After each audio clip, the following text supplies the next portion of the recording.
Danyon OPM ditembak mati, detik-detik sebelum AKP Tommy hilang saat baku tembak Polri versus OPM. Pencarian terhadap Kasat Reskrim Polres Teluk Bintuni AKP Tommy Marbun masih dilakukan. Personel gabungan menyusuri sungai dan pantauan udara.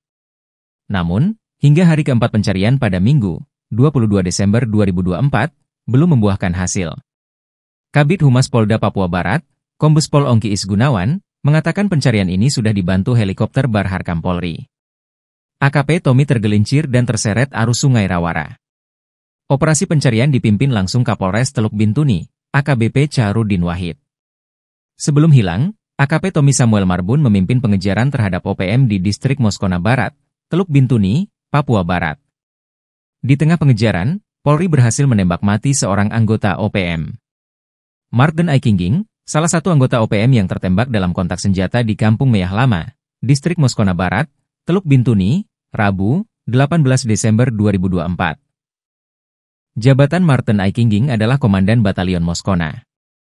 Ia merupakan salah satu DPO yang menghilangkan nyawa 4 orang masyarakat sipil pekerja Jalan Trans Bintuni, Maibrat di wilayah Kampung Majnik, Distrik Moskona Barat 29 September 2022.